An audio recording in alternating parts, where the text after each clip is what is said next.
이런 말씀이 있습니다. 내가 너희에게 이르노니 속히 그 원한을 풀어주시리라. 그러나 인자가 올 때에 세상에서 믿음을 보겠느냐 하시니라. 여러분, 우리는 나름대로 하나님을 믿는다고 자부하고, 그리고 예배당에 드나들면서 그리스도인으로 산다고 애를 쓰고 있는데, 예수님께서는 믿음을 보겠느냐 이렇게 반문하시는 겁니다. 그래서 이 말씀이 대단히 두려움을 가져오면서 영적인 근심을 하게 만드는데, 그러면 내 믿음은 어떻게 되는 건가? 도대체 어떤 믿음이어야 될 것인가? 여러분, 신앙은 마치 그 10점 관역을 쏘는 것과 같다고 생각이 들었습니다. 10점이어야 되는 거죠. 예수님께서는 우리가 10점을 쏘기를 원하시는 겁니다. 그 바깥에 1점, 2점, 3점, 4점, 5점, 그러다가 어떤 때 9점을 쏘아도 아무 소용이 없는 때가 있어요. 10점이지 않으면 9점은 무의미하게 되는 때가 있는 게 아니겠어요? 그래서 예수님께서는 10점이 아니면 전부 거짓이다 이렇게 말씀하신다는 것입니다. 대충 5점, 6점 정도 쏘면 되는 거야, 이렇게 생각을 하면서 예수님을 믿어서는 안 된다는 것을 깨닫게 됩니다. 그런데 여러분, 요한복음 6장에 보면 한 5점, 6점쯤 쏘던 사람들 이야기가 나오는데, 어느 날 무리들이 예수님께 왔지요. 그 숫자는 대단했습니다. 예수님께서는 그들을 가르치시고 먹을 것을 주셨죠. 보리떡 5개, 물고기 2마리로 배가 부르도록 그들을 먹이셨습니다. 그러자 사람들이 흥분했습니다. 이 식민지 지배에서 살기가 어려운 터에 이런 분이 등장하시다니, 가르침도 주시고 가만히 있어도 배를 불려주시는 이런 분이 나타나다니, 굉장한 흥분의 도가니가 되었습니다. 그래서 그들은 공연한 수고를 할 것 없이 이 예수라 불리는 이분만 붙들면 모든 것이 해결되겠다는 생각을 하게 되었고, 그 다음 날도 예수님께로 몰려들게 되었는데, 마치 예수님이라는 그 10점 관역을 맞추기라도 하려는 것처럼 예수님께 가까이 나오려고 노력했습니다. 그런데 어느 순간 그들은 보이지 않는 유리벽에 가로막힌 사람처럼 예수님께 가까이 갈 수가 없었습니다. 바깥에서 소리질러 외쳤죠. 예수님, 우리들이 왔습니다. 이렇게 하는데 예수님은 시큰둥하시고 별로 그들을 환영하는 것처럼 행동하지 않으셨습니다. 그러면서 그들이 이해할 수 없는 동문서답 같은 말씀들만 계속 하신 것이 요한복음에 길게 나옵니다.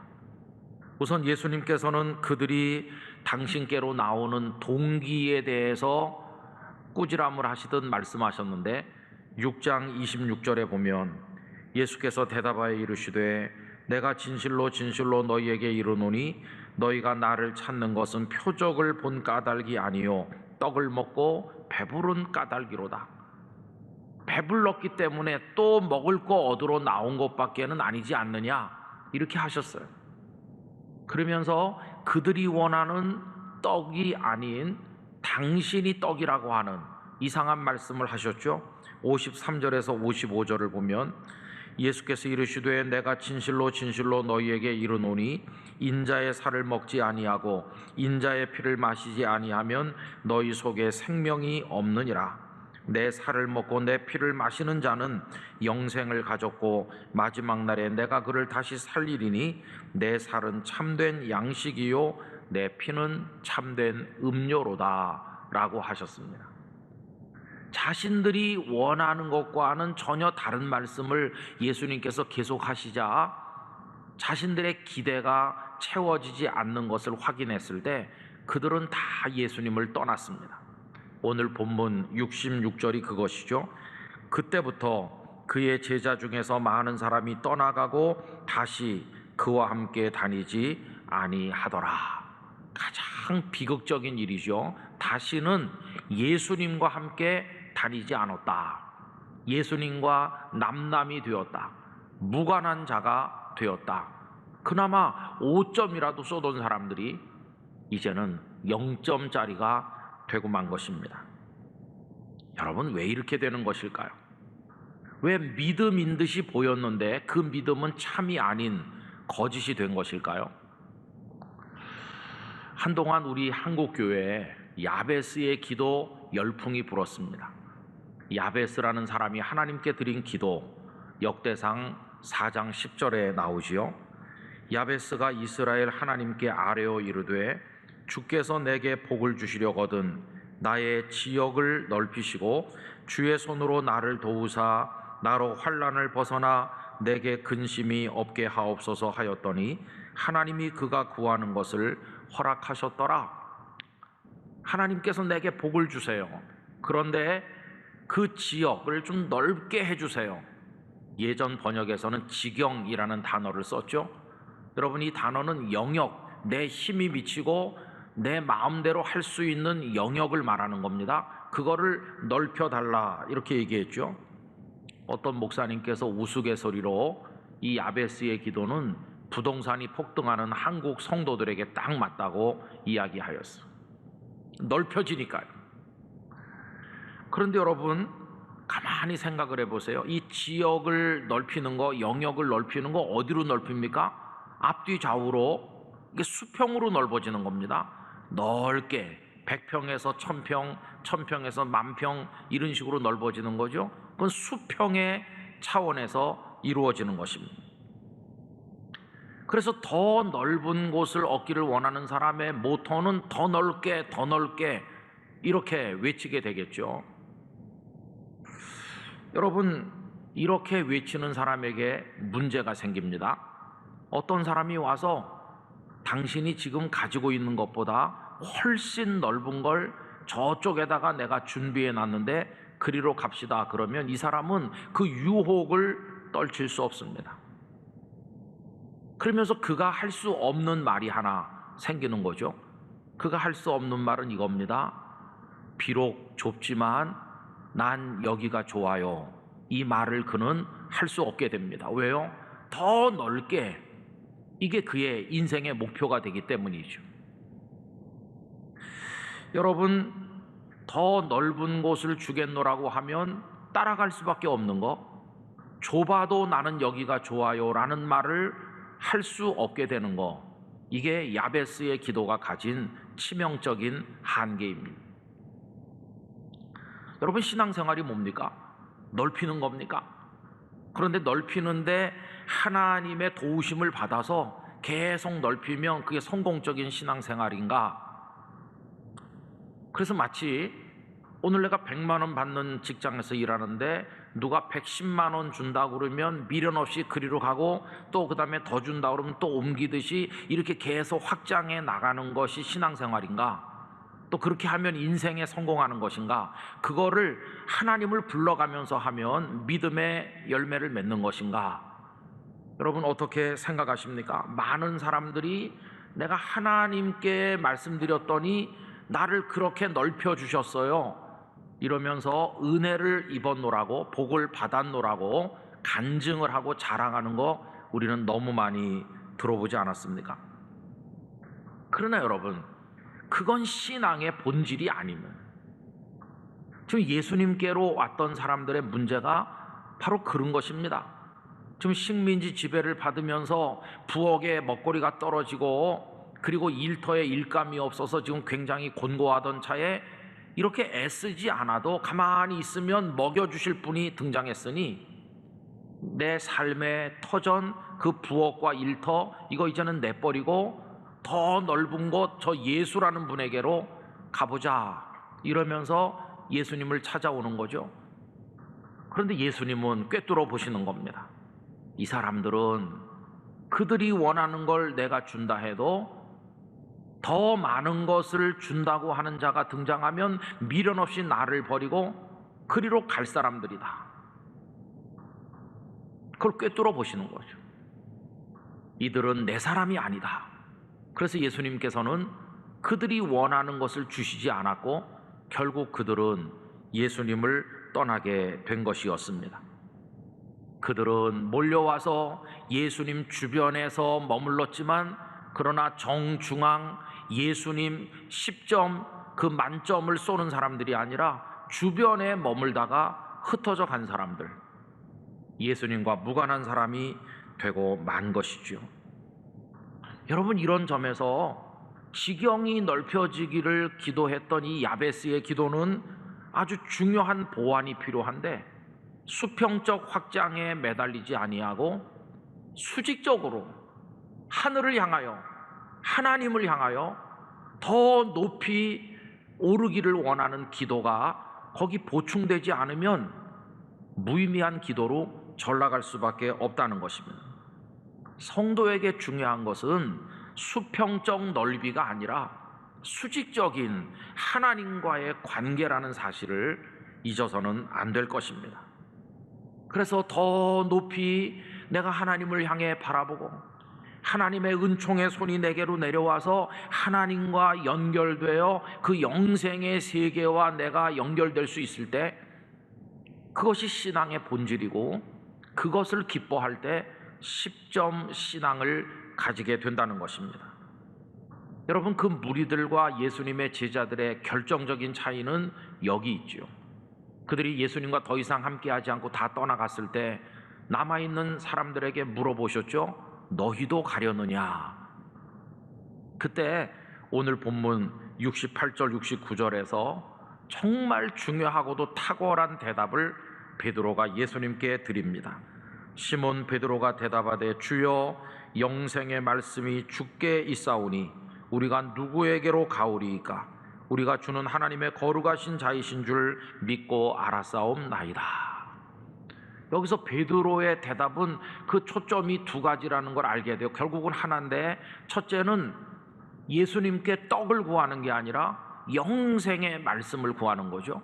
여러분, 영생이 뭡니까? 영원한 생명이죠. 근데 영원한 생명은 어디 있습니까? 이 땅에 있습니까?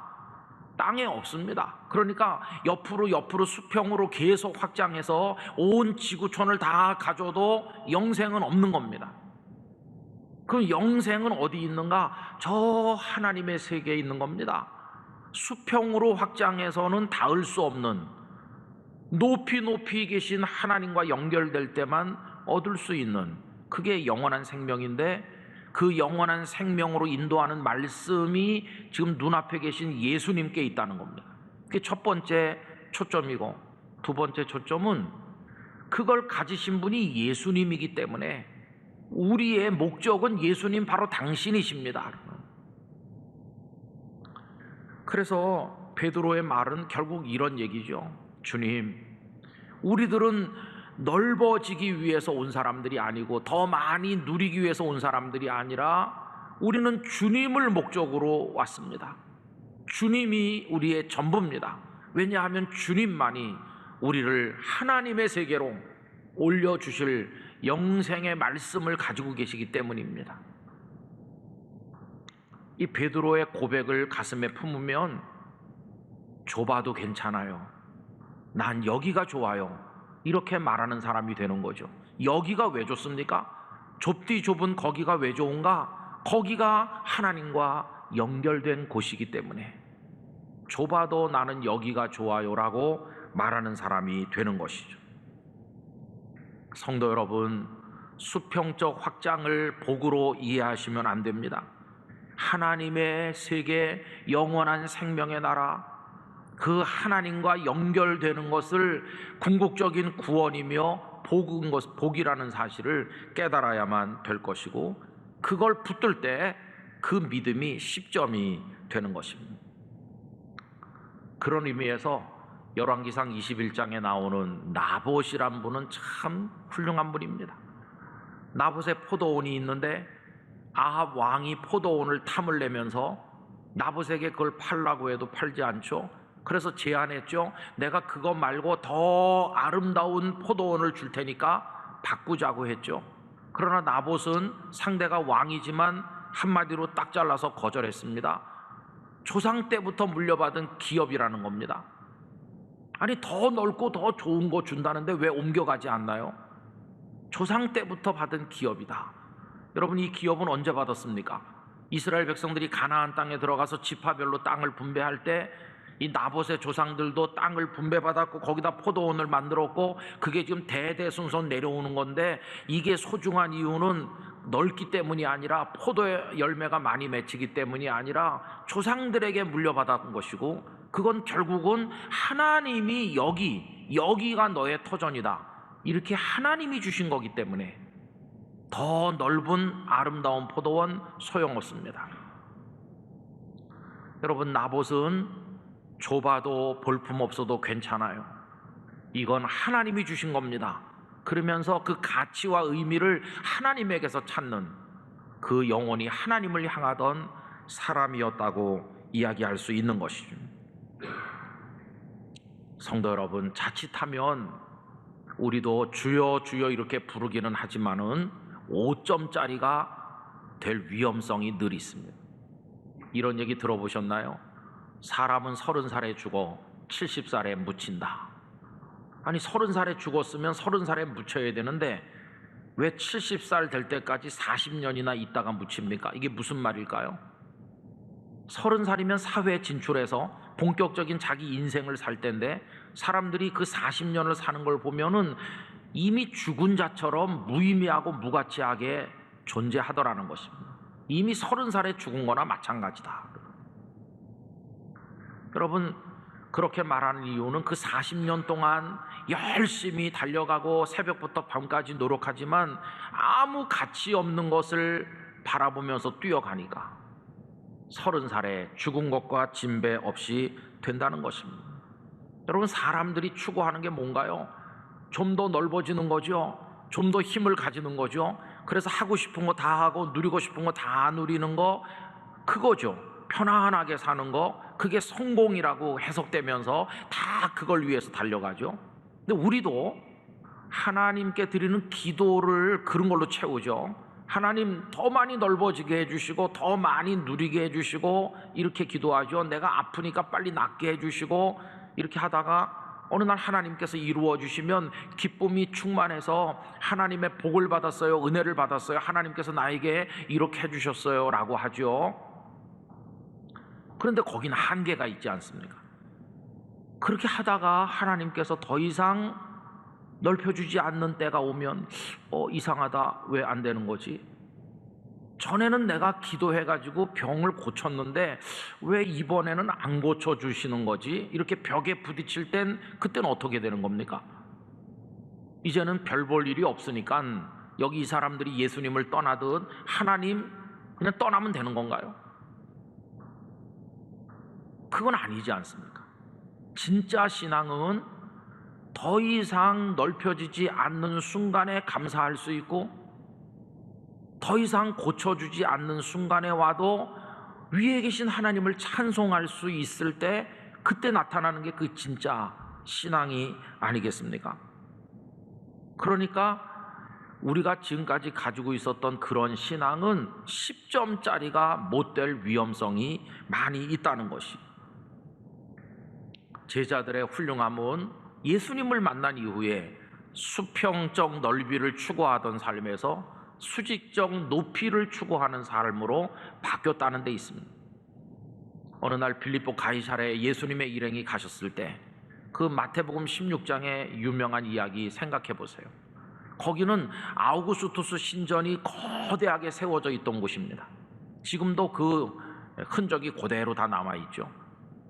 사람들이 다 꽃다발을 들고 향품을 사들고 재물을 가지고 그 아우구스투스 신전에 가서 제사를 드리고 환호했을 겁니다. 거기 잘 입은 사람들이 드나들었겠죠. 그럼 거기 왜 신전이 있나? 아우구스투스라는 사람이 신이기 때문이 아니라 사람들이 너무도 가지고 싶어하는 권력과 부를 줄 수 있는 사람이기 때문에 사람들은 거기 신전을 세우고 의지했던 것입니다. 결국 누군가를 의지하는 동기가 거기서 뚜렷하게 나타나는데, 자기가 원하는 걸 채워주기 때문에 섬기는 겁니다. 결국 자기 욕망, 자기 탐심을 이루기 위해서 무엇인가를 숭배하는 거죠. 그게 우상숭배죠. 결국 우상숭배의 동기는 탐심, 욕심이라는 걸 알 수 있어요. 그래서 골로새서 3장 5절은 탐심은 우상숭배니라. 우상숭배를 왜 하느냐? 자기 욕심 때문에 그거 이루려고 하는 거죠. 그 욕심은 결국은 계속 수평적 확장을 이어나가려고 하는 거, 그게 인간의 욕망이 아니겠습니까? 여러분, 만약에 베드로가 그거를 추구했다면 이 초라한 예수님 버리고 꽃다발 사들고 아우구스투스 신전에 가서 엎드리는 게 맞지 않겠습니까? 그런데 베드로는 그 거대한 신전을 바라보면서 반면에 너무도 초라하게 서 계신 예수님을 바라보면서 고백하기를, 주는 그리스도시요 살아계신 하나님의 아들이시니이다. 주님, 저기 저거 가짜입니다. 우리는 저기서 사람들이 얻으려고 하는 그런 거 얻으려고 당신께 온 게 아닙니다.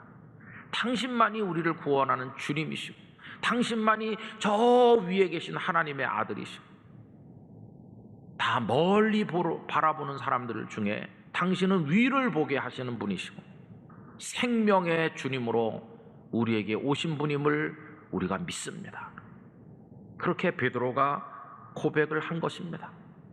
그때 베드로에게 하늘의 문이 열리는 것이죠.